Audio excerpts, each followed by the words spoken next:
Salve a tutti, benvenuti o bentornati sul mio canale.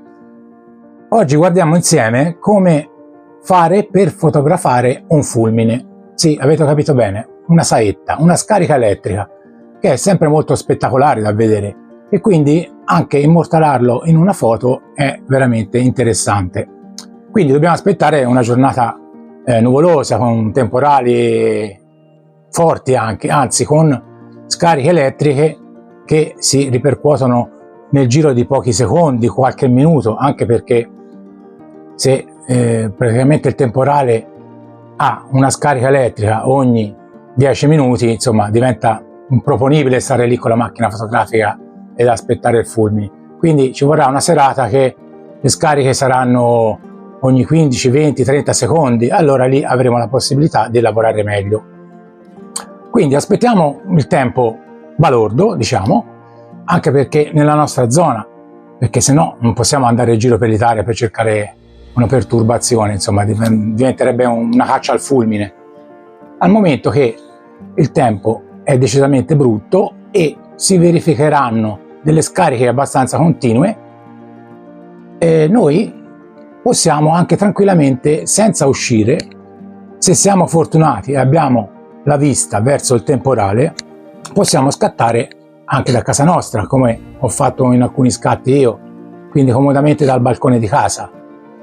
Se uscite, ovviamente, insomma, state anche un po' attenti e cercate di mettervi in una zona dove siete abbastanza lontani dalla perturbazione e comunque che non piova dove siete, se no dovete anche procurarvi un riparo. Quindi insomma la soluzione migliore sarebbe, diciamo, il temporale sotto casa. Quindi, come capite, non è che noi vediamo il fulmine e scattiamo la foto, cioè è una cosa impossibile, perché nel momento che vediamo il fulmine e decidiamo di premere il pulsante è già troppo tardi.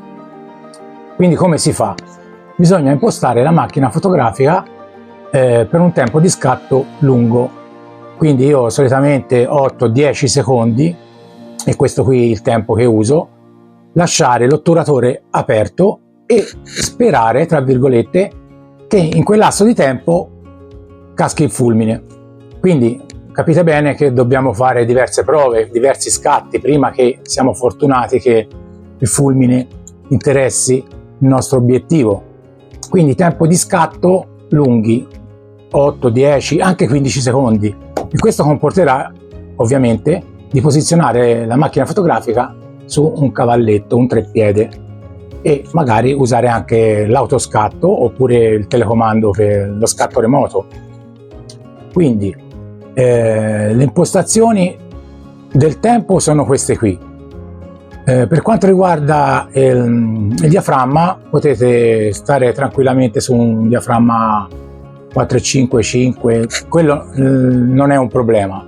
L'unica cosa è la messa a fuoco. Vi consiglio, se avete nella vostra inquadratura anche un soggetto abbastanza lontano, tipo un palazzo, un albero, di mettere a fuoco automaticamente su quel soggetto lì e a quel punto switchare l'interruttore della messa a fuoco in manuale, in modo che rimarrà congelato il focus in quel punto. Quindi dovrebbe essere un punto abbastanza lontano, che praticamente da quella distanza lì al fulmine la messa a fuoco rimane comunque. Quindi, come avete capito, l'unico modo è fare tanti scatti e sperare che in quel lasso di tempo la scarica elettrica appaia nel vostro sensore della macchina fotografica. Poi naturalmente la foto la potete aggiustare anche un po' con i programmi che ci sono in giro. Io uso Adobe Lightroom, Adobe Photoshop.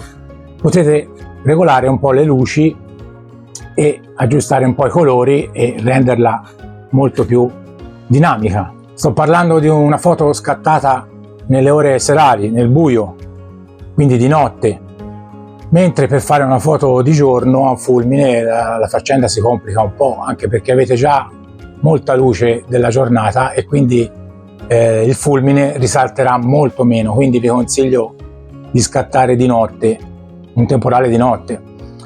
Di giorno è possibile farlo, sì. Come si fa a allungare i tempi di esposizione? Perché poi entrerebbe troppa luce.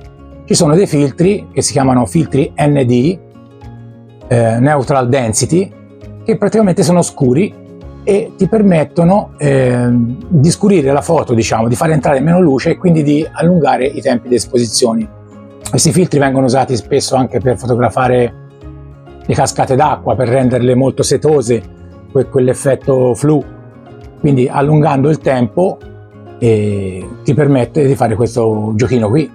Però insomma di giorno secondo me il fulmine non dà il meglio di sé, è la notte quando rischiara le nuvole è la meglio situazione. Di seguito vi lascio alcune foto che ho realizzato con le impostazioni della fotocamera. Questo è tutto, vi ringrazio, se avete qualche domanda scrivetela pure nei commenti. Ciao a tutti e alla prossima!